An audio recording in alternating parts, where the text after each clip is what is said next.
Abu Lulu এই খঞ্জর নিয়ে ওমর ফারুকের বুকের মধ্যে 3টা স্টেবিং করলেন। একটা মারলেন নাভির নিচে, মারার সাথে সাথে পাকস্থলী কেটে গেল। আরেকটা মারলেন পাজরে, পাজর ছিঁড়ে গেল। আক্রমণ যে করেছে সে কাতারের মাঝখান দিয়ে যেতে আরম্ভ করলো আর 2 দিকে ছুরি মারতে আরম্ভ করলো। 13 জন সাহাবীর গায়ে ছুরি মেরেছে, 7 জন সাহাবা স্পট ডেথ, জায়গায় মৃত্যু। আমাদের ভবিষ্যৎ প্রজন্ম এগুলো জানে না। ওরা সালমান খান দেখে বড় হয়, ওরা শাহরুখ খান দেখে বড় হয়, ওরা ঋত্বিক রোশনকে দেখে বড় হয়। ওরা মনে করে যে এরাই বড় সুপার হিরো। আমাদের যে কত বড় সুপার হিরো আছে এরা জানেই না। নতুন প্রজন্মের কর্ণকোহরে সাইয়েদনা ওমরে ফারুকের ইতিহাস পৌঁছে দেওয়ার দরকার আছে না নাই? আজকে আমরা সাইয়েদনা ওমরে ফারুকের বায়োগ্রাফি সম্পর্কে জানবো। ওমরে ফারুক রাদিয়াল্লাহু তাআলা আনহু, the super hero of this উম্মাহ। এই উম্মার সুপার হিরো তিনি, ঠিক কি না?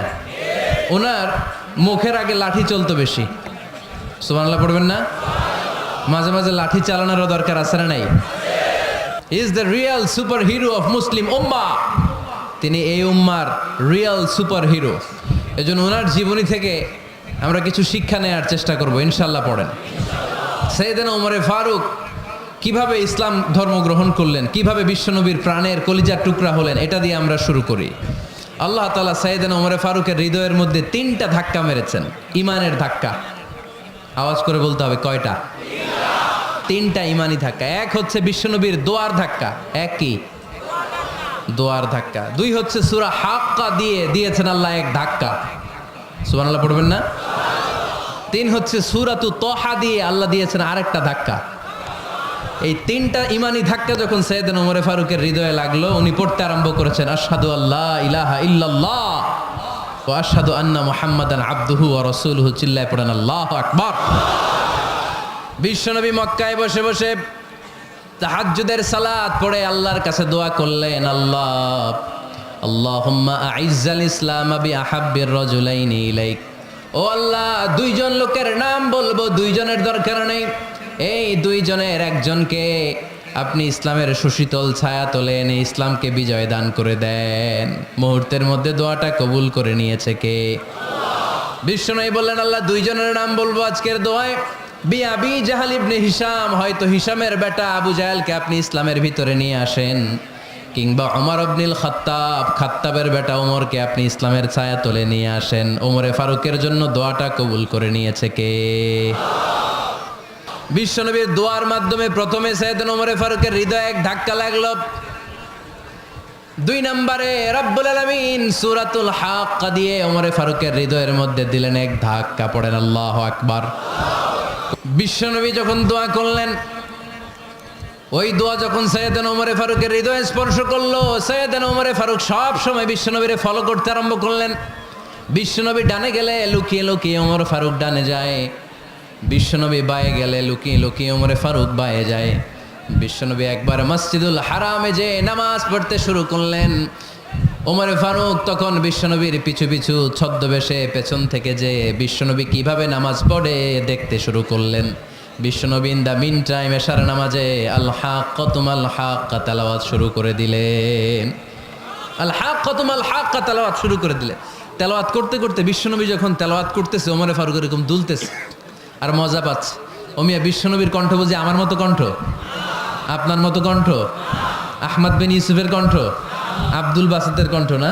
আহা, বিশ্বনবীর গলায় যে কি সুরের ঝংকার আল্লাহ দিয়েছেন, কি সুরের লহরী আল্লাহ দিয়েছেন, একবার যে শুনতো পাগল হয়ে যেত। আল্লাহু আকবার। বিশ্বনবী সূরা হাক্কা মন্ত্রমুগ্ধ তেলাওয়াতে, মন্ত্রমুগ্ধ সুর দিয়ে, মন্ত্রমুগ্ধ কণ্ঠ দিয়ে তেলাওয়াত করতে লাগলেন। এশার সালাতে ওমরে ফারুক দুলতে লাগলেন। ওমরে ফারুক যত শুনেন অবাক হয়ে যায়, যত শুনেন অবাক হয়ে যায়, যতই শুনে অবাক। কিরে? কারণ তিনি আরবি ভাষা বুঝতেন। এত সুন্দর শব্দের গাঁথুনি, এত প্রাঞ্জল বর্ণনা, এত সুন্দর অন্তমিল, এটা কবিতা না হয়ে পারে না। উনি মনে মনে ভাবলেন, এটা মনে হয় কবিতা। It might be poem, it could be poem. Muhammad মনে হয় কবি হয়ে গেছে, তার কাব্য প্রতিভা দিয়ে সে এটা বানিয়েছে। তা না হলে এত সুন্দর কথা, এটা কবিতা না হয়ে পারে। ইন দ্য মিন টাইম বিশ্বনবী কিন্তু দেখতেছে না যে পেছনে ওমর। বিশ্বনবী তেলাওয়াত করছিলেন, ইন দ্য মিন টাইম বিষ্ণুই পড়ছিলেন ওমা হুয়া বিকাউলি শাইরিন কলিলাম মা তুমিনুন। এই আয়াতের অর্থ হলো এটা কোনো কবির কথা নয়, খুব অল্প সংখ্যক লোকই তোমরা ঈমান আনো। সুবহানাল্লাহ পড়েন। এটাকে বলে কোইন্সিডেন্ট। কোইন্সিডেন্ট হুট করে অনেক সময় মিলে যায়, যায় কি যায় না? আপনি একজনের কথা ভাবতেছেন, বাজারে গেলেন, বাজারে যেই দেখেন ওই লোকটা দাঁড়ায় আছে, এরকম হয় কি হয় না? কোইন্সিডেন্ট। ওমরে ফারুক মনে মনে যেটা ভাবতেছে ওই কথা দিয়ে বিশ্বনবী তেলাওয়াত করতেছে, আল্লাহু আকবার। বিশ্বনবী যে আয়াত তেলাওয়াত করছিলেন, আয়াতের অর্থ হলো এটা কোনো কবির বানানো কবিতা না, খুব অল্প সংখ্যক লোকই তোমরা ঈমান আনো। ওমরে ফারুক আটকে উঠলেন, থমকে দাঁড়ালেন। ঘটনা কি? আমি মনে মনে ভাবলাম, কিরে এত সুন্দর কথা, এটা তো মানুষের কথা হতে পারে না, এটা নিশ্চয়ই কবিতা, কবির কথা। কিন্তু মোহাম্মদ এখন আবার পড়তেছে ওমা হুয়া বিকাউলি শাইর, এটা কোনো শায়েরের কবির কথা নয়। কলিলাম মা তুমিনুন, অল্পই তোমরা ঈমান আনো। তার মানে আমার মনে যা চলে মোহাম্মদ এটা টের পায়। মোহাম্মদ গণক, নাউজুবিল্লাহ পড়বেন না? মোহাম্মদ অনেক বড় মাপের একজন গণক। মানুষের হৃদয়ে কি চলে, মনে মনে কি ভাবে, মোহাম্মদ না দেখেও বলে দিতে পারে। ইন দ্য মিন টাইম বিশ্বনবী পরের আয়াতে পড়লেন ওয়ালা বিকাউলি কাহিনিন কলিলাম মা তাযাক্কারুন। এই আয়াতের অর্থ হলো এটা কোনো গণকের বানানো গণনা নয়, খুব অল্প সংখ্যক লোকই তোমরা উপদেশ হিসেবে এটাকে মানো। সুবহানাল্লাহ পড়েন। এবার আর ওমরে ফারুকের সহ্য হয় না, কি আজীব তামাশা। প্রথমে মনে করলাম কবিতা, মোহাম্মদ কয় কবি না, সে কবি না, এটা কবিতা না। তারপর ভাবলাম সে গণক, সে আয়াত পরে পরে বলে দিল এটা গণনা নয়, তাহলে এটা কি? এটা কি কবিতাও না, গণনাও না, তাহলে এটা কি? বিশ্বনবী তখন বললেন তানজিলুম মির রাব্বিল আলামিন। সুবহানাল্লাহ পড়েন। পরের আয়াত ছিল তানজিলুম মির রাব্বিল আলামিন। এটা দুনিয়ার কোনো কবির বানানো কবিতা না, এটা কোনো গণকের গণনা না, এটা কোনো সাহিত্যিকের বানানো সাহিত্য নয়, এটা মহাবিশ্বের পরিচালক রব্বুল আলামিনের কাছ থেকে পাঠানো কিতাব কোরআন। সূরা হাক্কার ধাক্কায় ওমরে ফারুক কাইত, এই ধাক্কা খেয়ে উথাল পাথাল হৃদয়ের মধ্যে, হায় রে এ কি বাণী, এ কেমন কথা, কে মুহাম্মদ?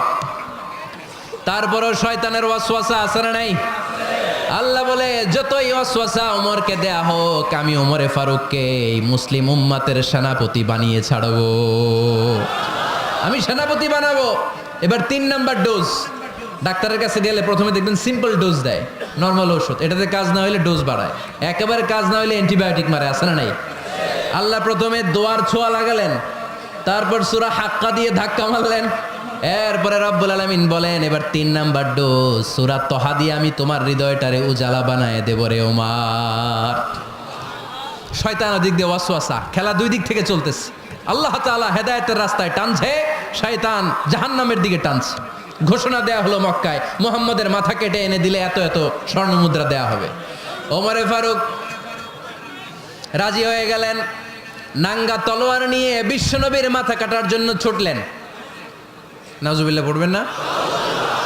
বনু জাহরা গোত্রের এক লোক বলে আইনা ইয়া ওমর, কই যাও? মুহাম্মদের মাথা কাটতে যাই। আরে মুহাম্মদের মাথা কাটতে যাও? তোমার বোন ফাতিমা বিনতে খাত্তাব আর তোমার বোন জামাই সাঈদ কদ সাবা, এরা তো ধর্ম ত্যাগ করে ফেলছে, এটা তো আমাদের ধর্ম ত্যাগ করে মুহাম্মদের ফলোয়ার হয়ে গেছে। আগে ওমর ঘর সামলাও, পরে মুহাম্মদের মাথা কাটতে যেও। ওমরে ফারুক অবাক হয়ে গেলেন, তলোয়ার নিয়ে বিশ্বনবীর দিকে না যে নিজের বাড়ির দিকে চলে গেলেন।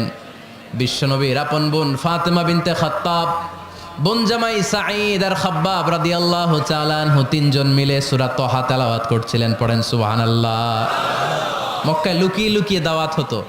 খাব্বাব রাদিয়াল্লাহু তাআলা আনহু একটা চামড়ার ফলকের মধ্যে সূরা তহার কয়েকটা আয়াত এনে ওমরে ফারুকের বোন আর বোন জামাইকে শিক্ষা দিচ্ছে, ট্রেনিং দিচ্ছে। সুবহানাল্লাহ পড়েন।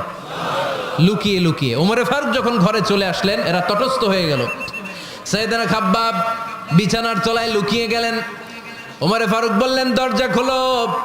ফাতেমা বিনতে খাত্তাব দরজা খোলার পরে নির্মম ভাবে সাইয়েদনা ওমর রাদিয়াল্লাহু তাআলা আনহু বোনের গায়ে আঘাত শুরু করে দিল। বোন জামাইকে আহত করতে শুরু করলো আর বলতে শুরু করলো তোরা পাগল হলি কেন? কি আছে ওই মুহাম্মাদের মধ্যে? কি জাদু নিয়ে সে এসেছে, সে যাই বলে লোকজন পাগল হয়ে যায়, সবাই তার উপর কালিমা পড়ে ঈমান এনে ফেলে। কি এমন জিনিস তোদের কাছে আছে যেটা দেখে মুহাম্মদকে তোরা ভালোবাসলি? কি আছে? কি পড়তেছিলি আমারে দেখা। ফাতেমা বলে ইন্নাকা রিজসুন লা ইয়ামাসসুহু ইল্লাল মুতাহহারুন। ও আমার ভাই ওমর, তুমি নাপাক। তুমি কি? লা ইয়ামাসসুহু ইল্লাল মুতাহহারুন, পবিত্রতা অর্জন না করে এই কোরআন ধরা যায় না। সুবহানাল্লাহ পড়েন। ওমরে ফারুক গোসল করে আসলেন। ফাতেমা বিনতে খাত্তাব বললেন, গোসল যখন করে এসেছেন এই নেন। ওমরে ফারুক এবার চামড়ার কাপড়ের মধ্যে সূরা তহার প্রথম আয়াতের দিকে নজর করলেন। নজর করেই কোরআনের প্রেমে পড়ে গেলেন। পড়েন সুবহানাল্লাহ। ওমরে ফারুক পড়তে আরম্ভ করলেন, তহা মা আনজালনা আলাইকাল কুরআনা লিতাশকা ইল্লা তাযকিরাতাল লিমান ইয়াখশা তানজিলাম মিম্মান খালাকাল আরদা ওয়াস সামাওয়াতিল উলা। সুবহানাল্লাহ পড়েন। উনি পড়তে আরম্ভ করলেন, তহা মা আনজালনা আলাইকাল কুরআনা লিতাশকা, এই কোরআনকে আমি তোমাদের হতভাগ্য জাতি হিসেবে দুনিয়ায় থাকার জন্য পাঠাই নাই। এটা রব্বুল আলামিনের পক্ষ থেকে এসেছে। যারা রবকে ভয় করে তাদের জন্য আছে উপদেশ। যিনি আকাশ বানিয়েছেন, জমিন বানিয়েছেন, ওই আল্লাহ তাআলা নিজেই এই কোরআন পাঠিয়েছেন। আওয়াজ করে পড়তে হবে আল্লাহু আকবার। উনি খুব ভালো আরবি জানতেন। সূরা তহা পড়ার পরে আর ধৈর্য ধারণ করতে পারে না। ওমরে ফারুক ছোট্ট বাচ্চার মতো কান্না শুরু করে দিলেন। আল্লাহু আকবার। সূরা তহাটা হাতে নিয়ে, তলোয়ারটা হাতে নিয়ে বিশ্বনবীর দিকে ছুটতে আরম্ভ করলেন। আইনা মুহাম্মদ, কোথায় মুহাম্মদ? তোমরা আমাকে মুহাম্মাদের কাছে নিয়ে চলো। বিশ্বনবী তখন সাফা পাহাড়ের পাদদেশে দারুল আরকাম ইবনে আলকামের ঘরে লুকিয়ে লুকিয়ে কোরআনের দাওয়াত দিতেন। ওমরে ফারুককে পাগলের মতো ছুটে আসতে দেখে বিশ্বনবীর চাচা হামজা ইবনে আব্দুল মুত্তালিব বলল, নবী আপনি পালান। ওই যে খাত্তাবের বেটা ওমর আপনাকে অপমান করার জন্য, আক্রমণ করার জন্য তেরে এসেছে। সাহাবীরা বললেন, নবী আপনি পালিয়ে যান, আমরা সামাল দেব। বিশ্বনবী বললেন, না আমি পালাবো না, বরং তোমরা সরে যাও। ওমর ইবনুল খাত্তাবকে আমার দরবার পর্যন্ত আসতে দাও। আমার তো মনে হচ্ছে ওই যে তাহাজ্জুদের নামাজ শেষে চোখের পানি ছেড়ে যে আমি আল্লাহর কাছে দোয়া করেছি, আজকে আমার ওই দোয়াটা কবুল হতে শুরু করেছে। আমার তো মনে হচ্ছে আমার ওই দোয়া কবুল হবে, আসতে দাও। ওমরে ফারুক এসে বললেন, আশহাদু আল্লা ইলাহা ইল্লাল্লাহ ওয়া আশহাদু আন্না মুহাম্মাদান আবদুহু ওয়া রাসূলুহু, আমি সাক্ষ্য দিলাম আল্লাহ ছাড়া কোনো ইলাহা নাই, নিশ্চয় আপনি আল্লাহর প্রেরিত বান্দা এবং রাসূল। পড়েন সুবহানাল্লাহ। ওমরে ফারুক যখন কালিমা শাহাদা পড়ে মুসলমান হয়ে বিশ্বনবীর হাতে হাত রাখলেন, মুসলিম সাহাবীদের মধ্যে খুশি আর আনন্দের বন্যা বয়ে গেল। মুসলিম হাতে গোনা সাহাবারা আল্লাহর প্রশংসা করলেন। বিশ্বনবী সাইয়েদনা ওমরে ফারুককে জড়িয়ে ধরলেন। ওমরে ফারুক আবার বিশ্বনবীরে বললেন, নবী গো, আলাসনা আলাল হক, আমরা কি সত্যের উপরে আছি নাকি আমরা ভুলের উপরে আছি? বিশ্বনবী বললেন, বালা নাহনু আলাল হক, আমরাই সত্যের উপরে আছি। সুবহানাল্লাহ পড়েন। আলাসনা আলাল হক, নবী আমরা কি সত্যের উপরে নাই? হ্যাঁ অবশ্যই ওমর, তুমি সত্যের উপরে আছো। ওমরে ফারুক বললেন, তাহলে ফাফিমাল ইখতিফা, তাহলে লুকায় লুকায় আর দাওয়াত দেব কেন? আমি তো কালিমা পড়ে ফেলছি, আসেন আমার সাথে বের হই। ফাফিমাল ইখতিফা, আর লুকায় লুকায় কেন? আসেন আমরা বাইরে বের হই। বিশ্বনবী বললেন, ওমর এটা মাক্কি জীবন, এখানে আমরা একটু গোপনে গোপনে দাওয়াত দিতে চাই। ওমরে ফারুক বলে, না, আমার দায়িত্ব, আমি একটা মিছিল দিতে চাই নবী। আল্লাহর নামের তাকবীর দিতে দিতে দারুল আরকাম থেকে শুরু করে মসজিদুল হারাম পর্যন্ত একটা মিছিল দিয়ে আমি মক্কা কাঁপাইয়া দেব।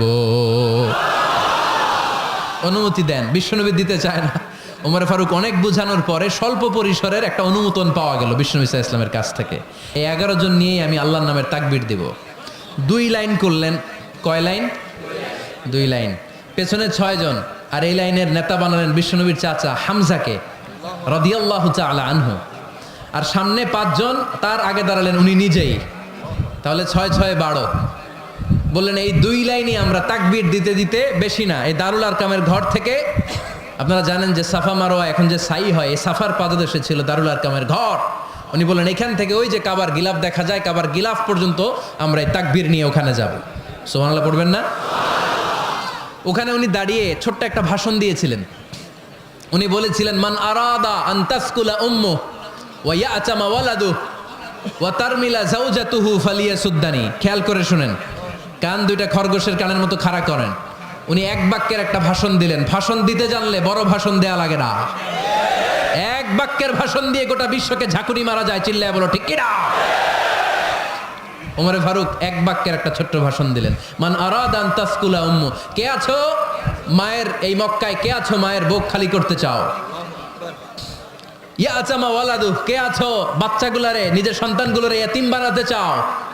কে আছো তারমিলা যাওজাতুহু, নিজের স্ত্রীকে বিধবা বানাতে চাও? ফালিয়া সুদ্দানি, বুকের পাটা থাকলে আমি ওমর রে থামাও। ফালিয়া সুদ্দানি, দেখি মক্কায় কার এত বড় বুকের পাটা। কে আছো মায়ের বুক খালি করতে চাও, সন্তান রে এতিম বানাতে চাও, স্ত্রীকে বিধবা বানাতে চাও? ফালিয়া সুদ্দানি, পারলে আমারে ঠেকাও। এই বলে উনি আল্লাহু আকবার, আল্লাহু আকবার, আল্লাহু আকবার বলে স্লোগান শুরু করে দিলেন। এক এক স্লোগানে মক্কার মরুজমিন থারথার করে কাঁপতে আরম্ভ করলো। এই মিছিল মক্কার কেউ দেয় নাই।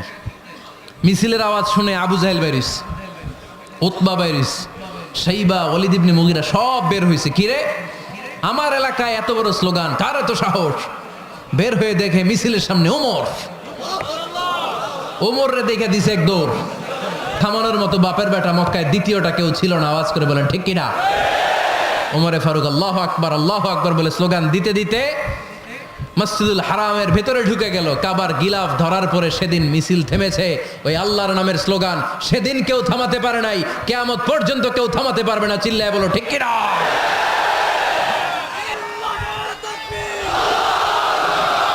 ওই রকম একটা ওমরের দরকার, আমাদের বেশি চাই না। জোরে বলেন ঠিক কিনা? দাও খোদা দাও আমায় আবার ওমর দারাজ দিল, দাও খোদা দাও আমায় আবার ওমর দারাজ দিল, দাও আলীর মতো বীর সেনানি, আলীর মতো বীর সেনানি জাগাতে নিখিল, দাও খোদা দাও আমায় আবার ওমর দারাজ দিল। সুবহানাল্লাহ পড়েন। একটা ওমর লাগবে। চিল্লায় বলেন কয়টা? ওই ওমরের অপেক্ষায় বাংলাদেশ সহ গোটা মুসলিম উম্মাহ, ঠিক কিনা? একটা ওমরই যথেষ্ট। আমাদের সেন্ট্রাল লিডারশিপ নাই তো, আমাদেরকে এদিকে লাথি মারলে আমরা ওইদিকে যাই, ওদিক থেকে গুতা মারলে আমরা এদিকে যাই।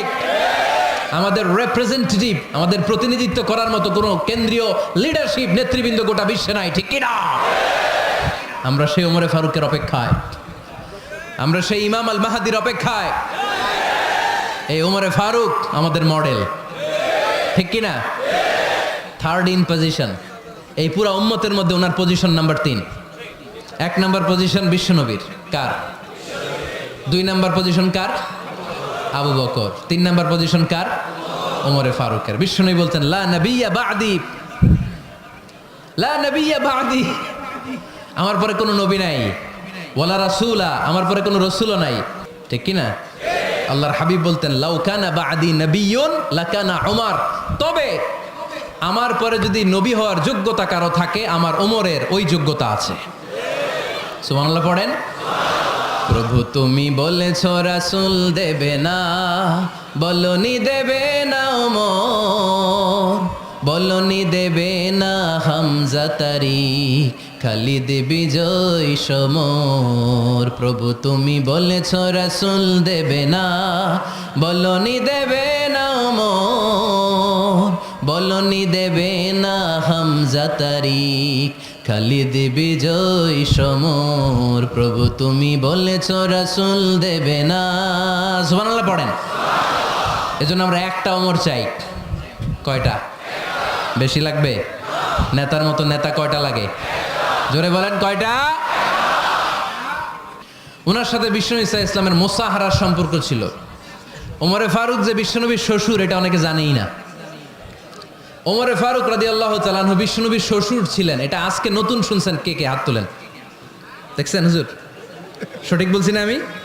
অনেকে আমরা জানি না। মাশাআল্লাহ, জানতে লজ্জা নাই, শিখতে লজ্জা নাই, লজ্জা হচ্ছে অজ্ঞতায় আর মূর্খতায়, ঠিক কি না? 4 খলিফার 2 খলিফা, ইসলামের 4 খলিফার 2 খলিফা বিশ্বনবীর মেয়ের জামাই, আর বাকি 2 খলিফা বিশ্বনবীর শ্বশুর। সুবহানাল্লাহ পড়েন। সাইয়েদনা আলী রাদিয়াল্লাহু তাআলা আনহু, সাইয়েদনা উসমান যুন-নূরাইন বিশ্বনবীর মেয়ের জামাই। উসমান রাদিয়াল্লাহু তাআলা আনহুর কাছে বিশ্বনবী 2 মেয়েকে বিয়ে দিয়েছিলেন। একজন মারা যাওয়ার পরে আরেকজন, বিশ্বনবী বলেছেন এরপরে আরেকটা থাকলে ওইটারও বিয়ে দিতাম। সুবহানাল্লাহ পড়বেন না? 2 জন ছিল মেয়ের জামাই আর 2 জন ছিল শ্বশুর। সাইয়েদনা আবু বকর শ্বশুর, বিশ্বনবীর স্ত্রী আম্মাজান আয়েশা রাদিয়াল্লাহু তাআলা আনহার বাবা। বিশ্বনবীর স্ত্রী আম্মাজান হাফসা রাদিয়াল্লাহু তাআলা আনহার বাবা ছিল সাইয়েদনা ওমর ফারুক। চিল্লায় পড়েন আল্লাহু আকবার। জানো তো পজিশন না, সাইয়্যিদু কুহুলিল জান্নাহ, জান্নাতে যত নারীরা যাবে নারীদের সর্দারিনী হবে সাইয়্যিদাতুনা ফাতেমা রাদিয়াল্লাহু তাআলা আনহা। এই ফরিদপুরের যত ইয়াং স্টারেরা তোমরা যারা জান্নাতে যাবে তোমাদের লিডার হবে সাইয়েদনা হাসান আর হুসাইন রাদিয়াল্লাহু তাআলা আনহুমা। আর বয়স্ক মুরব্বীরা যারা জান্নাতে ঢুকবেন আপনাদের লিডার হবে সাইয়েদনা আবু বকর আর সাইয়েদনা ওমর ফারুক রাদিয়াল্লাহু তাআলা আনহু। সুবহানাল্লাহ পড়তে পারলেন না? ওমর ফারুক এটা সাধারণ কোনো ক্যারেক্টারিস্টিক্স নয়, ওনাকে আল্লাহ তাআলা নলেজও দিয়েছেন আবার দিনদারিও দিয়েছেন। আমার দিনী ভাইয়েরা খেয়াল রাখবেন, কোনো আলেমের মধ্যে বা কোনো নেতার মধ্যে যদি এই দুইটার সমন্বয় আপনি পান, যে তার জ্ঞানও আছে আবার দিনদারিও আছে, হি belongs the knowledge and he belongs the তাকওয়া, সে গোটা বিশ্বকে জয় করে ফেলবে, ঠিক কিনা? যার মধ্যে জ্ঞান আছে, যার মধ্যে তাকওয়া আছে, তারে কেউ থামায় রাখতে পারে? ওমরে ফারুককে এই 2 নেয়ামত দিয়ে ধন্য করেছে কে? সহিহ বুখারীর বর্ণনা, বিশ্বনবী সাহাবীদের সামনে একটা স্বপ্নের কথা বলছেন। বিশ্বনবী বললেন, আমি স্বপ্নে দেখলাম আমার আঙ্গুলের ফাঁকা থেকে দুধ বের হচ্ছে, আমি তৃপ্তি সহকারে দুধ খেলাম। খাওয়ার পরে দেখলাম আঙ্গুলের মধ্যে একটু দুধ লেগে আছে। আমার আঙ্গুলে অতিরিক্ত লেগে থাকা দুধটা আমি ওমরে ফারুকের মুখের মধ্যে লাগিয়ে দিলাম। সাহাবারা বললেন, ইয়া রাসূলুল্লাহ, ইয়া হাবিবাল্লাহ, মাযা আওয়ালতা বিহি, এই স্বপ্নের আপনি কি ব্যাখ্যা করলেন, আমরা তো বুঝলাম না। বিশ্বনবী বললেন, আওয়ালতু বিহি আল ইলম, আমি এই দুধ দিয়ে জ্ঞানের ব্যাখ্যা করেছি, কারণ ওমরকে আল্লাহ যেই জ্ঞান দিয়েছে গোটা বিশ্বের কাউকে এত জ্ঞান দেয় না। এজন্য স্বপ্নে যদি কেউ দেখেন যে আপনি দুধ খাচ্ছেন, তার মানে আল্লাহ তাআলা আপনার জ্ঞান বাড়ায় দিবে। ওমরে ফারুককে দুধ খেয়ে অতিরিক্ত দুধের অংশটা বিশ্বনবী আবু বকর রাদিয়াল্লাহু তাআলা আনহুর মুখে দেন নাই, সাইয়েদনা উসমানের মুখে দেন নাই, আলী রাদিয়াল্লাহু তাআলা আনহুর মুখে দেন নাই। স্বপ্নে ওই অতিরিক্ত লেগে থাকা দুধটা বিশ্বনবী ওমরে ফারুকের ঠোঁটের মধ্যে লাগিয়ে দিয়েছেন। এই হাদিস থেকে প্রমাণ হয় আল্লাহ তাআলা জ্ঞানের নেয়ামতে সাইয়েদনা ওমরে ফারুককে ধন্য করেছেন। আবার বুখারীর বর্ণনা, বিশ্বনবী সাল্লাল্লাহু আলাইহি ওয়াসাল্লাম আরেকটা স্বপ্নের বর্ণনা দিচ্ছেন। তিনি বললেন, তোমাদের সবাইকে স্বপ্নে আমার সামনে দাঁড় করানো হলো, আমি দেখলাম তোমাদের কারো জুব্বা নাভি পর্যন্ত, কারো জুব্বা হাঁটু পর্যন্ত, কারো জুব্বা টাকনু পর্যন্ত।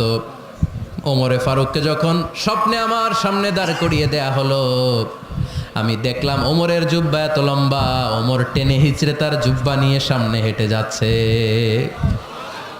সাহাবারা বললেন, ফামাযা আওয়ালতা বিহি ইয়া রাসূলুল্লাহ, ও আল্লাহর রাসূল, এই স্বপ্ন দিয়ে আপনি কি বুঝাতে চাইলেন, আমরা কিছু বুঝলাম না।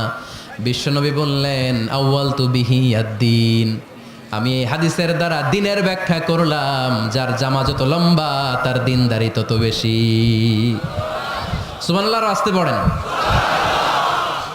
স্বপ্নে দেখলেন কোন সাহাবীর জুব্বা নাভি, কোন সাহাবীরটা হাঁটু, কারোটা টাকনু, কিন্তু ওমরে ফারুকের জুব্বা এত লম্বা, ইয়াজুরু সাওবাহু, তিনি তার জুব্বা টেনে হিচড়ে যাচ্ছেন। বিশ্বনবী বললেন, এটা দ্বারা আমি দিন, আমি তাকওয়া, দিনদারি, তাকওয়া, এটার ব্যাখ্যা করেছি। তার মানে ওমরে ফারুকের তাকওয়ার সামনে সব তাকওয়া পানি হয়ে যাবে। কোন সুবহানাল্লাহ। আল্লাহ তাআলা সাইয়েদনা ওমরে ফারুককে দিনের জ্ঞান দিয়েছেন, তাকওয়া দিয়েছেন। কত বড় মুত্তাকি ছিলেন সাইয়েদনা ওমরে ফারুক। মদিনার সমাজে কয়জন মুনাফিক ছিল বিশ্বনবী ছাড়া কেউ বলতে পারতেন না। বিশ্বনবী কোন সাহাবীকে মুনাফিকদের লিস্ট দিয়ে যান নাই, একজন সাহাবী ছাড়া। দেখি কেউ বলতে পারেন কিনা ওই সাহাবীর নাম? কি নাম? হুযায়ফা ইবনুল ইয়ামান রাদিয়াল্লাহু তাআলা আনহু, ওনাকে বলা হতো সাহিবু সিররি রাসূলিল্লাহ, আল্লাহ রাসূল সাল্লাল্লাহু আলাইহি ওয়াসাল্লামের গোপন তথ্যের ধারক বাহক। সুবহানাল্লাহ পড়বেন না? বিশ্বনবী ইন্তেকালের আগে মদিনার সমাজে মোট কয়জন মুনাফিক আছে এই তথ্য আবু বকরকে বলেন নাই, ওমর রাদিয়াল্লাহু তাআলা আনহুকে বলেন নাই, উসমান রাদিয়াল্লাহু তাআলা আনহু, আলী রাদিয়াল্লাহু তাআলা আনহু, আশারাতুল মুবাশশিরিন বিল জান্নাহ কোন সাহাবীকে বলেন নাই। শুধুমাত্র কেবলমাত্র একমাত্র হুযায়ফা ইবনুল ইয়ামান রাদিয়াল্লাহু তাআলা আনহুর কাছে মুনাফিকদের লিস্টে বিশ্বনবী দিয়ে গিয়েছেন। সুবহানাল্লাহ পড়েন। মদিনায় কারা কারা মুনাফিক কেউ জানতো না হুযায়ফা ছাড়া। কে ছাড়া? নামটা আজকে মুখস্থ করেন, যাতে অন্য কোনো ওয়াজে কেউ জিজ্ঞেস করলে বলতে পারেন। মুনাফিকদের লিস্ট যে সাহাবীর কাছে বিশ্বনবী দিয়ে গিয়েছিলেন, সাহাবীর নাম কি? নাম? উনিই জানতেন মুনাফিক কারা। দেখেন ওমরে ফারুকের তাকওয়ার লেভেলটা কত হাই। ওমরে ফারুক একদিন হুযায়ফা রাদিয়াল্লাহু তাআলা আনহুর কাছে গেলেন, যে বললেন, হুযায়ফা, বিশ্বনবী ইন্তেকালের আগে মুনাফিকদের নামের লিস্টটা কারো কাছে দেয় নাই, আমার জানা নাই, সাইয়েদনা আবু বকরের জানা নাই, কোন সাহাবীর জানা নাই, তুমি ছাড়া। আমি তোমার কাছে জানতে চাই, আমি ওমরের নামটা ওই মুনাফিকদের খাতায় আছে কিনা আমার একটু বলো। আমার ওমরের নামটা ওই মুনাফিকদের লিস্টিতে একটু আছে কিনা, নামটা একটু বলো। যদি থাকে আমি ভালো হয়ে যাব, আমি নেফাকি দূর করে পাক্কা মুমিন হতে চাই। আমার নাম যদি মুনাফিকের লিস্টে থাকে আমি তো শেষ। হুযায়ফা চোখের পানি ছেড়ে দিয়ে বলে, আমিরুল মুমিনিন, কেমন প্রশ্ন করলেন আপনি? আপনি বিশ্বনবীর শ্বশুর, এই উম্মতে আপনার পজিশন 3 নাম্বার। আপনারে মুনাফিকরা ভয় পায়, শয়তান আপনারে ভয় পায়। আপনি জান্নাতে সব বয়স্ক লোকদেরকে নিয়ে জান্নাতের মধ্যে আগে আগে ঢুকবেন, কেমন করে মুনাফিকদের কাতারে আপনার নাম থাকতে পারে ওমর? সুবহানাল্লাহ পড়ে। কি বিনয়ী, কি তাকওয়া। হুযায়ফাকে যে ধরতেন, হুযায়ফা একটু বলো না আমার নামটা মুনাফিকদের লিস্টিতে আছে কিনা। ওমরে ফারুকের যদি এই টেনশন থাকে যে আমি মুনাফিক হয়ে গেলাম কিনা, আমাদের এই টেনশন থাকার দরকার আছে না নাই? হ্যাঁ, যেন সব সময় আল্লাহর কাছে দোয়া করতে হবে, আল্লাহ তুমি নেফাকি থেকে আমাদেরকে বাঁচাও। আরো জোরে পড়েন আমিন। ওমরে ফারুক রাদিয়াল্লাহু তাআলা আনহু আমাদের সুপার হিরো। উনি কত বড় সুপার হিরো শুনেন। উনি জুমার খুতবা দিচ্ছেন। কি দিচ্ছেন? মসজিদে নববীতে। খুতবার মাঝখানে হঠাৎ বললেন, ইয়া সারিয়াতাল জাবাল, ইয়া সারিয়াত ইবনে জানিমিল জাবাল। এই কথা বলেই আবার খুতবা দিতে শুরু করলেন। ওনার এই ইয়া সারিয়াত ইবনে জানিমিল জাবালের সাথে আগের কথারও কোনো মিল নাই, পরের কথারও কোনো মিল নাই। জুমার নামাজের পর মুসল্লি সাহাবারা ধরলেন, বললেন, ইয়া আমিরাল মুমিনিন। খুতবার মাঝখানে হঠাৎ করে ইয়া সারিয়াত ইবনে জালিমিল জাবাল বলে আপনি চিৎকার করলেন কেন? আপনার এই বাক্যের সাথে আপনার খুতবার আগের বাক্যের কোনো মিল নাই, আপনার খুতবার পরের বাক্যেরও কোনো মিল নাই। এই কথা আপনি কারে বললেন, কারে উদ্দেশ্য করে বললেন? এই কথার তাৎপর্য কি আমাদেরকে বুঝিয়ে বলেন। ওমরে ফারুক বললেন, আমি যখন খুতবা দিচ্ছি আমি দেখতে পেলাম ওই যে কয়েক মাস আগে আমি আমার মুসলিম সেনাবাহিনী পারস্যে আক্রমণের জন্য পাঠিয়েছি বর্তমান ইরানের ওই বিশাল এলাকাতে পারস্যে আমি আমার ব্যাটালিয়ন পাঠিয়েছি। আমি হঠাৎ করে দেখতে পেলাম আমার মুসলিম বাহিনীর সেনাপতি যুদ্ধের এক পর্যায়ে তার ডানে আছে উপত্যকা, বায়ে আছে পাহাড়, সে পাহাড়ি রাস্তা ছেড়ে দিয়ে উপত্যকার দিকে যেতে শুরু করেছে। আমি দেখতে পেলাম আমার মুসলিম বাহিনী যদি উপত্যকার দিকে ছুটে বেড়ায়, কাফির মুশরিকরা আমার মুসলিম বাহিনীকে কচুকাটা করে ফেলবে। তাই আমি এখান থেকে তাদেরকে কমান্ড দিয়ে বলেছি, ইয়া সারিয়াতাল জাবাল, উপত্যকার দিকে নয় পাহাড়ের দিকে যাও, তাহলেই তোমাদের বিজয় নিশ্চিত হয়ে যাবে। উপত্যকার দিকে যেও না, ইলাল জাবাল, ইলা সারিয়াতিল জাবাল, পাহাড়ের দিকে ছোট। সাহাবারা অবাক। ঘটনা কি? উনি বসে আছেন মদিনায় মসজিদে নববীর মিম্বারে দাঁড়িয়ে, উনি যদি ইয়া সারিয়াতাল জাবাল বলে, এটা কি ইরানে যাবে নাকি? ও মিয়া, তখনকার সময়ে বর্তমানের মতো মোবাইল ছিল নাকি? ইন্টারনেট ছিল নাকি? কিছু ছিল? খালি মুখে আমি যদি বলি ইয়া সারিয়াতাল জাবাল, এটা ইরানে যাবে, ইন্ডিয়ায় যাবে, ঢাকায় তো যাবে না, ফরিদপুর শহরেই তো বসবে না, ঠিক কিনা? কিন্তু এটা আমিরুল মুমিনিন বিশ্বাসী সাহাবারা বিশ্বাস করে নিল। কিছু মুনাফিক ছিল, এরা কয় না ঝামেলাস, এটা তো সম্ভব না। এক কাজ করি, এই সেনাপতি যখন বিজয়ী বেশে মদিনায় ফিরে আসবে আর আমরা ধরবো। এরা দিন গুনতে লাগলো, এই সেনাপতি মুসলিম বাহিনী নিয়ে পারস্য জয় করে কবে ফিরে আসবে। এই মুনাফিকের দলগুলো কখনো সেনাবাহিনীকে অভ্যর্থনা জানাতে যেত না, কিন্তু এইবার সবার আগে মদিনার উপকণ্ঠে যে সেনাপতিদেরকে অভ্যর্থনা জানানোর জন্য ফুল নিয়ে রেডি। ফুল নিয়ে দাঁড়ায় আছে।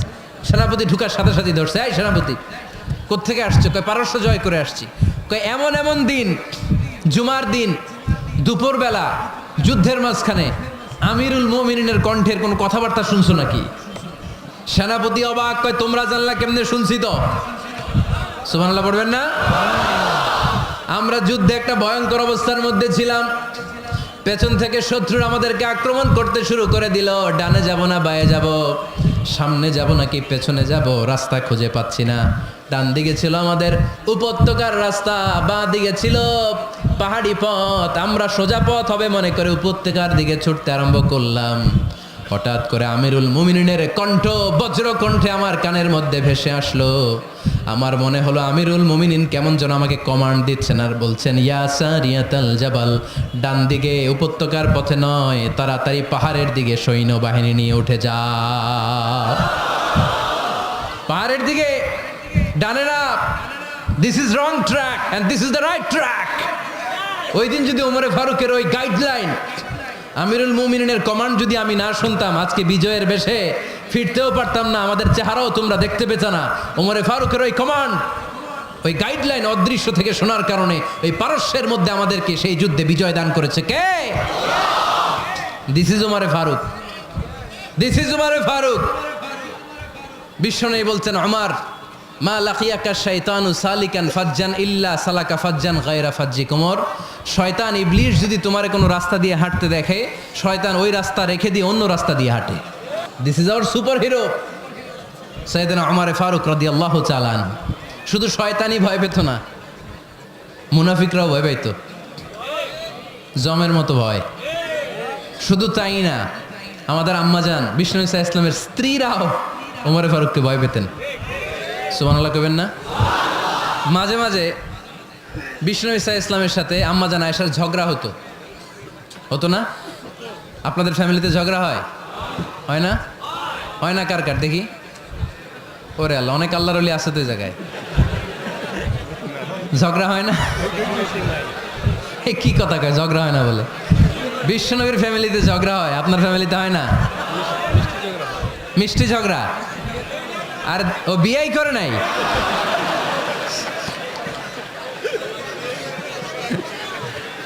ঝগড়া তো হবেই, দাম্পত্য জীবনের মজাটাই তো এখানে। কখনো ঝগড়া, কখনো আনন্দ, একটু বৃষ্টি, একটু রোদ, একটু হাসি, একটু কান্না, ভালো লাগা ভালোবাসা শেয়ার করে নেয়া, মিলেমিশে একাকার হয়ে যাওয়া, ঠিক কি না? তো আল্লাহর হাবিব সাল্লাল্লাহু আলাইহি ওয়াসাল্লামের সাথে আম্মাজান আয়েশার ঝগড়া হতো। তো একদিন ঝগড়া হয়ে দুইজন রেগে আস, খবরদার দুইজন রেগে থাকবেন না। আবার একজন রাগলে আরেকজন থেমে যাবেন, কারণ এই ছোট্ট ঝগড়া থেকে এটা অনেক সময় বিচ্ছেদের দিকে গড়ায়।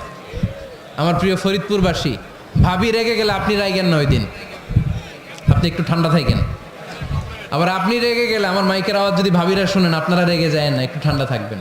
দুইজনে রেগে গেলে তো তৃতীয় বিশ্বযুদ্ধ শুরু হবে, তাই না? একজন রেগে গেলে আরেকজন ঠান্ডা, কারণ এই সামান্য ঝগড়া থেকে ইগোর কারণে এটা বিচ্ছেদ আর ডিভোর্স পর্যন্ত গড়ায়। আর শয়তান এখানে উস্কানি দেয়, কারণ ইমানদারদের ফ্যামিলি ভাঙতে পারলে শয়তান সবচেয়ে বড় খুশি হয়, আর ইমানদারদের ফ্যামিলি টিকে থাকলে খুশি হয়ে যায় কে? আম্মাজান আয়েশা রাদিয়াল্লাহু তাআলা আনহার সাথে বিষ্ণু ইসা ইসলামের ঝগড়া হতো মাঝে মাঝে। একবার ঝগড়া হলো, বিষ্ণু ইসা ইসলামের রাগ, আম্মাজান আয়েশাও রাগ। তো বিষ্ণুই বললেন, আয়েশা ঝগড়া করে আর কতক্ষণ থাকবো, আসো মিটমাট করি। আয়েশা রাদিয়াল্লাহু বললেন, ঠিক আছে মিটমাট করবো। তো বিষ্ণু ইসা ইসলাম বললেন, মিটমাটের জন্য কারে ডাকবো? ওমর রে ডাকি। কয় না, ওমর রে না, ওমর ও গালিজ, ওমর অনেক রাগে, আমার ডর লাগে।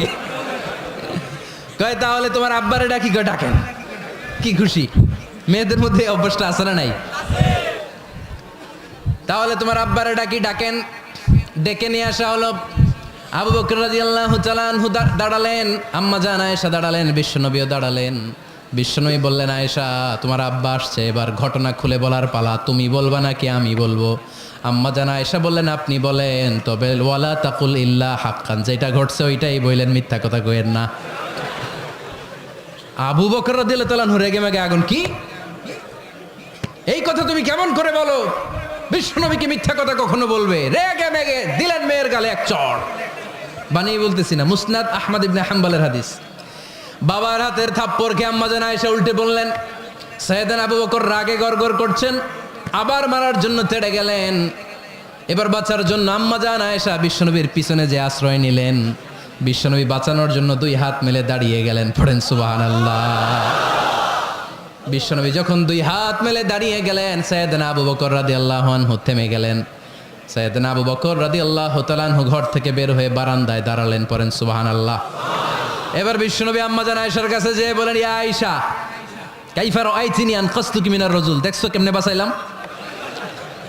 আমি না থাকলে ভর্তা বানাই ফেলতো আজকে। আমি বাঁচাইছি তোমারে, আমি আমার লগে ঝগড়া করো তুমি। লজ্জায় পড়ে আম্মা জান আয়েশা খিলখিল করে হেসে দিলেন, বিশ্বনবীও হেসে দিলেন। দুইজনের হাসির মধুর আওয়াজ শুনে সাইয়েদনা আবু বকর বাইরে থেকে অবাক, কিরে এতক্ষণ না ঝড় তুফান, এখন দেখি হাসি। সালাম দিয়ে অনুমতি নিয়ে ভিতরে ঢুকলেন। ঢুকে দেখেন আম্মা জান আয়েশাও হাসে, বিশ্বনবীও হাসে। এ হাসি দেখে আবু বকর রাদিয়াল্লাহু আনহু হেসে দিলেন। আরশের উপর থেকে খুশি হয়ে গেলেন কে? এবার সাইয়েদনা আবু বকর রাদিয়াল্লাহু তাআলা আনহু বললেন, ইয়া রাসূলুল্লাহ আশরিকানি ফি সিলমিকুমা কামা আশরাকতুমানি ফি হারবিকুমা। ও নবী, যুদ্ধ লাগলে, দুইজন যুদ্ধ লাগলে মীমাংসার জন্য যেমনি আমারে ডাকেন, এরকম হাসি আর আনন্দের মুহূর্তেও আমারে একটু ডাইকেন। আশরিকানি ফি সিলমিকুমা কামা আশরাকতুমানি ফি হারবিকুমা। নবী, আপনাদের মধ্যে ঝগড়া লাগলে সন্ধি করার জন্য আমারে যেমনি ডাকেন, আপনাদের হাসি খুশি আনন্দ খুনসুটি এই মজাদার মুহূর্তগুলোতে আমারে বঞ্চিত রাখেন না, আমার একটু ডাইকেন। সুবহানাল্লাহ পড়েন। এই মুসনাদ আহমদ ইবনে হাম্বলের হাদিস শোনার উদ্দেশ্য হচ্ছে, বিশ্বনবী প্রথমে ওমরে ফারুকের নাম বলেছিলেন। সাইয়েদনা আয়েশা বলে, না আমি ডরাই। হাইবাত, দিস ইজ কল্ড হাইবাত ওমর। একবার বিশ্বনবীর সব বিবিরা ধরলেন, ও নবী আমাদেরকে এটা দেন ওইটা দেন, ঘরে এটা নাই ওইটা নাই ওইটা নাই। বিশ্বনবীকে, আমার কাছে কিচ্ছু নাই, কিছু দিতে পারবো না, আমার নাই তো সামর্থ্য নাই। কিন্তু বিবিরাও ছাড়ে না, এটা দেন ওইটা দেন। বিশ্বনবী রহমতের নবী, বিবিদেরকে বুঝাতেও পারেন না, বিবিরা আবদার করতেছে, নবী এটা লাগবে ওইটা লাগবে। ইন দ্য মিন টাইম বিশ্বনবী একজনের সালাম শুনতে পেলেন। কে যেন দরজায় দাঁড়িয়ে বলতেছে, আসসালামু আলাইকুম।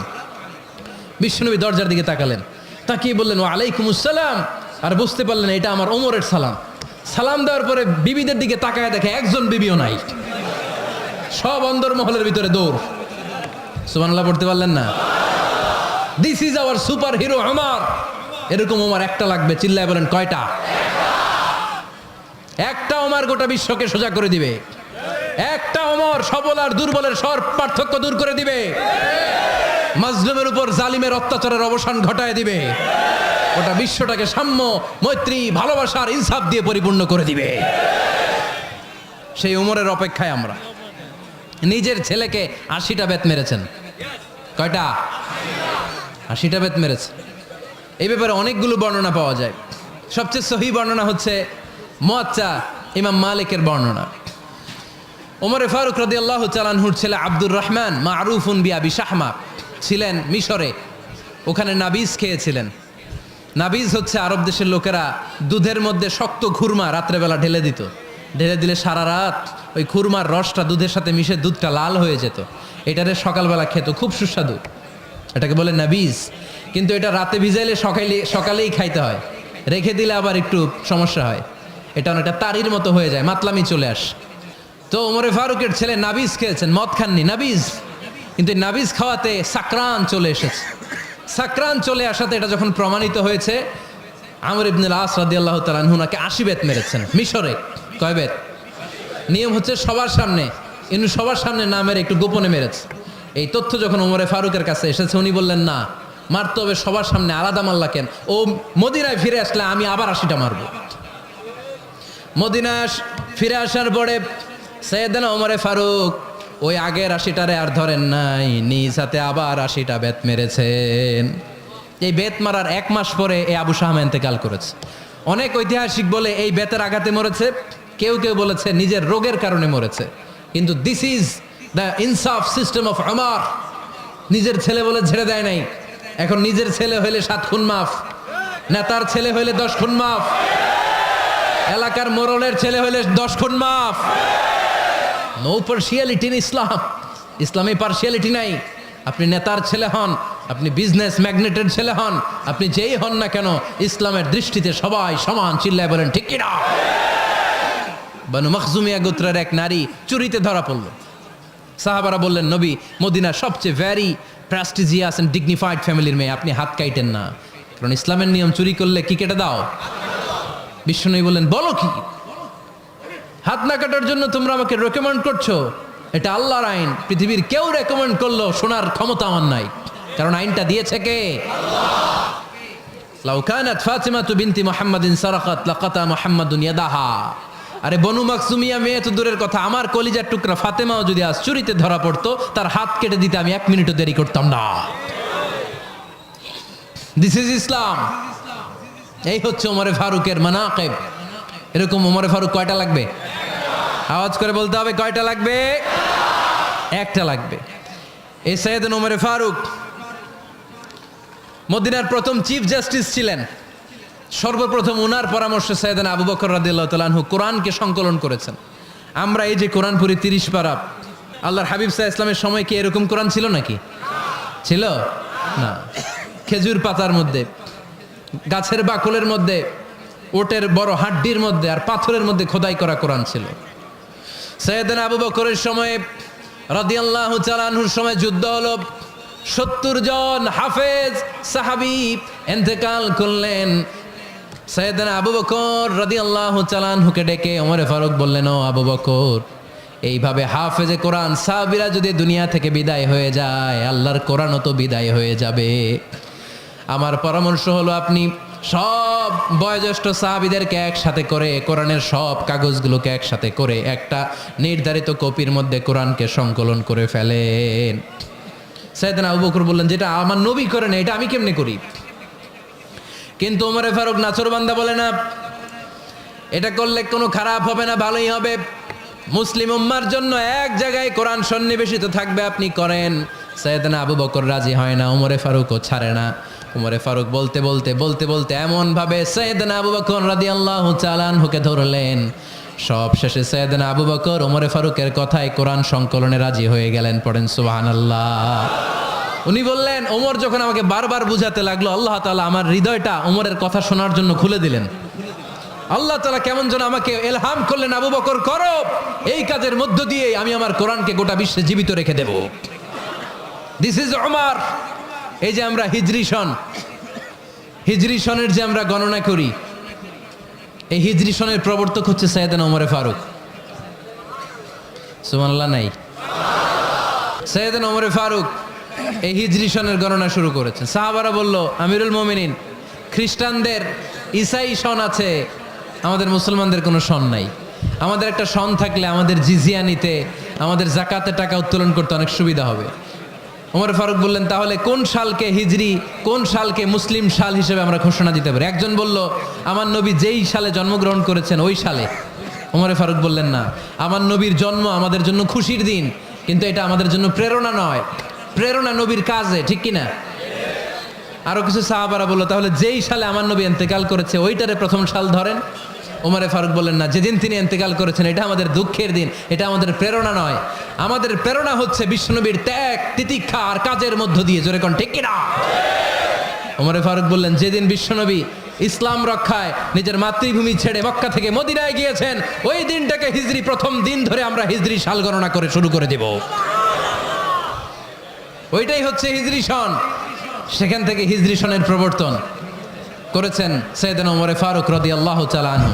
এই যে স্টেট গভর্নমেন্ট, এই যে প্রিজন, জেলখানা, ক্যান্টনমেন্ট, সচিবালয়, গণভবন, বঙ্গভবন, মুক্তিযোদ্ধাদের ভাতা, রাষ্ট্রীয় ভাতা, এই সব নিয়মকানুন সাইয়েদনা ওমরে ফারুক তার রাষ্ট্রীয় আমলে তিনি নিজে করেছেন। চিল্লায় পড়েন আল্লাহু আকবার।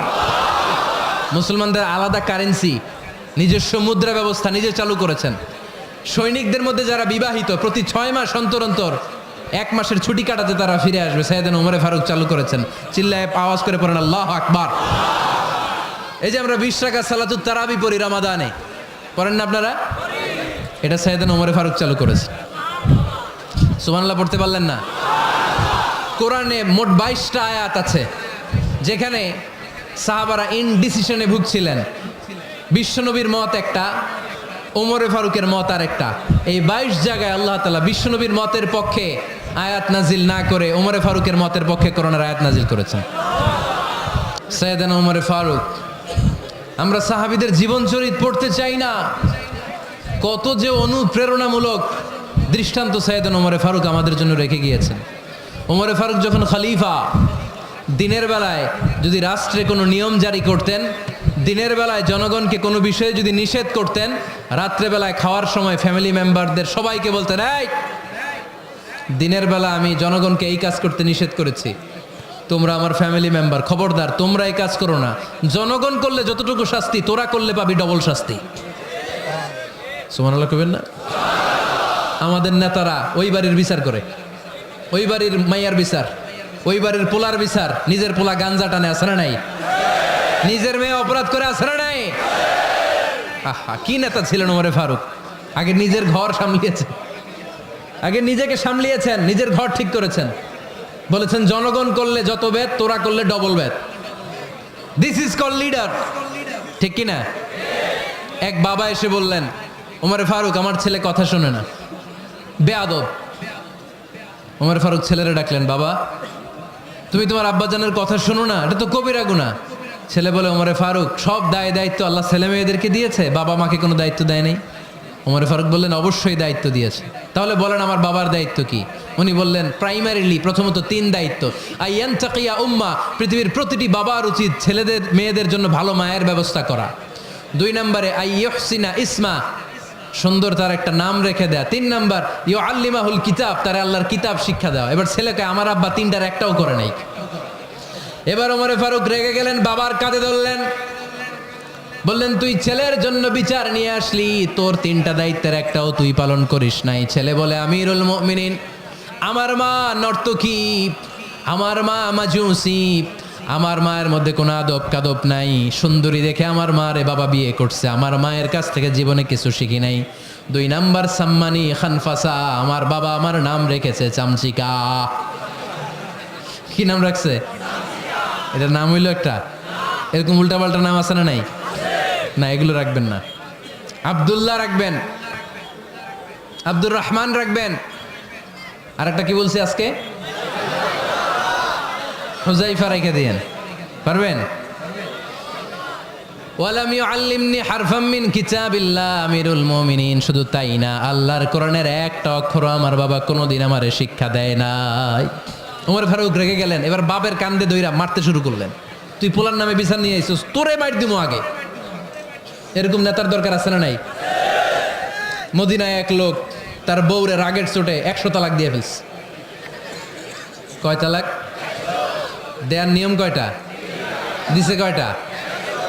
এবার স্ত্রী কাঁদতে কাঁদতে এসে বলে, আমিরুল মুমিনিন দেখেন, আমার স্বামী আমারে রেগে মেগে 100 তালাক দিছে।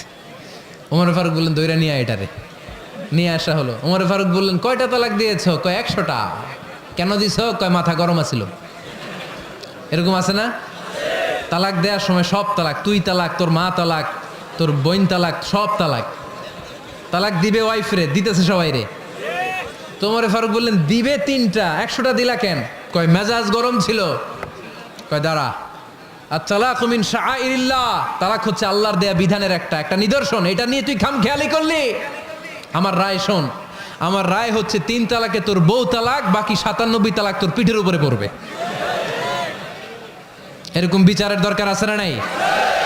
এরকম দৃষ্টান্তমূলক বিচার যদি বাংলার জমিনে দেয়া হতো, আর কোন নারী ধর্ষিতা হতো, আর কোন নারীকে অ্যাসিড মারা হতো, আর কোন নারী যৌতুকের জন্য কান্না করত? একটা আমল লাগবে, বেশি না। কয়টা লাগবে? তিনি গভর্নর সিস্টেম চালু করেছিলেন, governor system, Islamic state. Bahrain, Yemen, মিসর, কুফা, বসরা, মক্কা, মদিনা, এই 7 জায়গায় 7 জন গভর্নর পাঠিয়েছেন। তাদের থেকে তথ্য নিতেন। এই গভর্নর সিস্টেম উনি বানিয়েছেন। সাইয়েদনা আমর ইবনুল আস রাদিয়াল্লাহু তাআলা আনহুকে পাঠিয়েছেন মিশরে। মিশরে একটা দৌড় প্রতিযোগিতা হতো। ওই দৌড় প্রতিযোগিতায় আমর ইবনুল আস রাদিয়াল্লাহু তাআলা আনহুর ছেলে অংশগ্রহণ করেছে, কিন্তু এক মিশরি ওই দৌড় প্রতিযোগিতায় চ্যাম্পিয়ন হয়ে গেছে। আর রানার্স আপ হয়েছে আমর ইবনুল আসের ছেলে।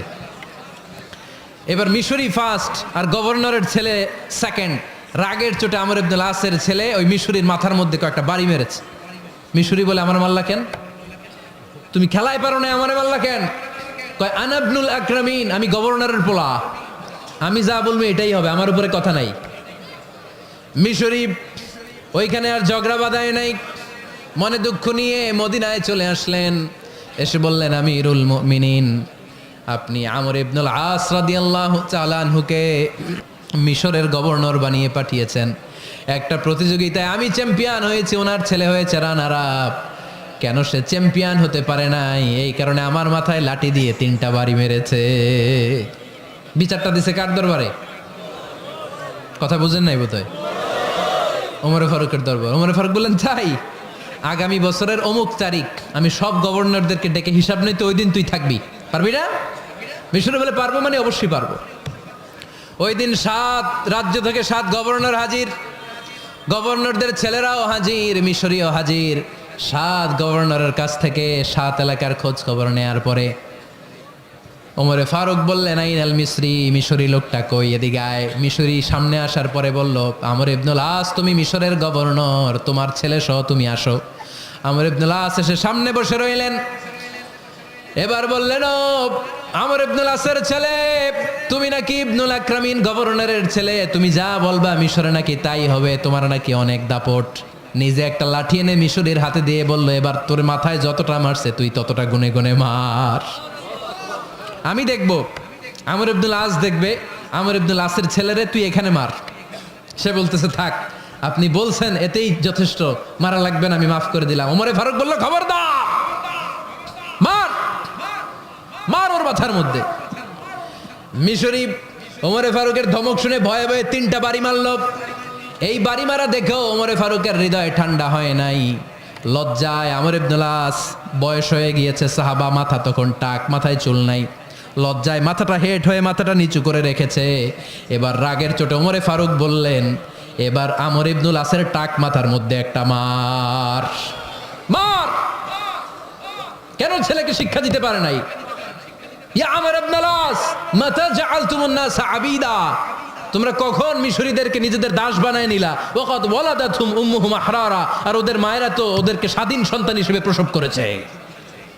মানুষদের উপর ক্ষমতাগিরি করার জন্য গভর্নর পাঠাই নাই। খবরদার, জনগণ, তাদেরকে দেখভাল করার জন্য তোমাদেরকে পাঠানো হয়েছে, তাদের উপর কোনো অত্যাচার করার জন্য নয়। চিল্লায় বলেন ঠিক কি না? এরকম নেতা কয়টা লাগবে? কয়টা? ওই নেতার নাম কি? ওমর। হ্যাঁ, হুয়া ইয়াতি ওমর। 22 জায়গায় বিশ্বনবী কয় একটা, ওমরে ফারুক বলে আরেকটা। আল্লাহ বলে, বিশ্বনবী, আপনার পক্ষে আমি আয়াত নাজিল করতে পারলাম না, আমি ওমরের পক্ষে নাজিল করে দিলাম।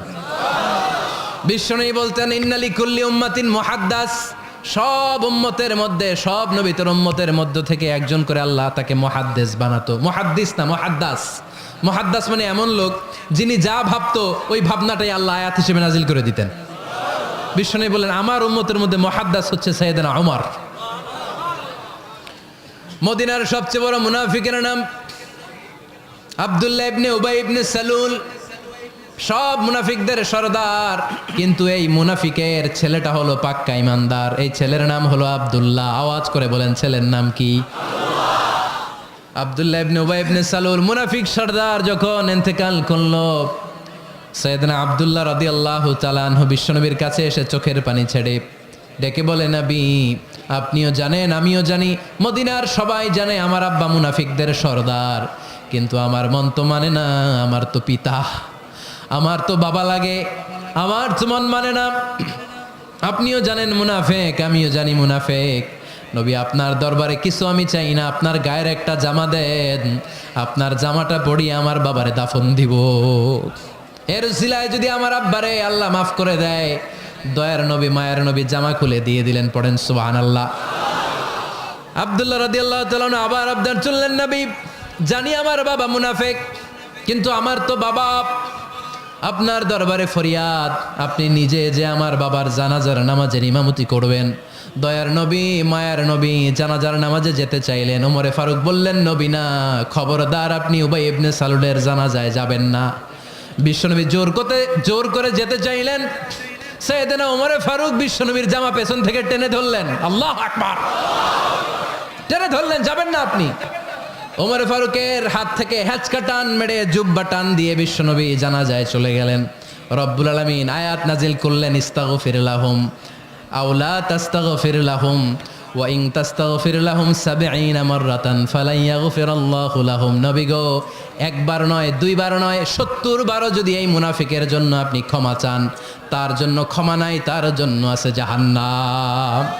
ওয়ালা তাকুম, আপনি যাবেন না আলা কবরি, কখনো তাদের জানাজায় যাবেন না। এই যে একটা ভুল করে ফেলছেন, এটা এইবারই শেষ, এরপরে আর যাবেন না। সাইয়েদনা ওমর ফারুকের পক্ষে আল্লাহ তাআলা কোরআনের আয়াত নাজিল করে দিলেন। চিল্লায় পড়েন আল্লাহু আকবার। এভাবে ২২টা জায়গায় ওমর ফারুক যা বলেছে, এটা নিয়ে একটা আলাদা আলোচনা হইতে হবে, আলাদা একটা আলোচনা লাগবে যে ২২টা আয়াতে আল্লাহ তাআলা বিশ্বনবীর পক্ষে কোরআনের আয়াত নাজিল না করে সাইয়েদনা ওমর ফারুকের পক্ষে আয়াত নাজিল করেছেন। চিল্লায় পড়েন সুবহানাল্লাহ। ওই ওমর ফারুককে আমাদের মডেল বানানোর দরকার আছে না নাই? ওই ওমর ফারুকের জীবনী আমাদের ছেলে মেয়েদেরকে পড়ানোর দরকার আছে না নাই? আমাদের ভবিষ্যৎ প্রজন্ম এগুলো জানে না। ওরা সালমান খান দেখে বড় হয়, ওরা শাহরুখ খান দেখে বড় হয়, ওরা ঋত্বিক রোশনকে দেখে বড় হয়। ওরা মনে করে যে এরাই বড় সুপার হিরো। আমাদের যে কত বড় সুপার হিরো আছে এরা জানেই না। নতুন প্রজন্মের কর্ণকহুরে সাইয়েদনা ওমর ফারুকের ইতিহাস পৌঁছে দেওয়ার দরকার আছে না নাই? ওমর ফারুকের ইন্তেকালের ঘটনাটা বলেই আমরা মোনাজাতের দিকে যাব। শুনবেন?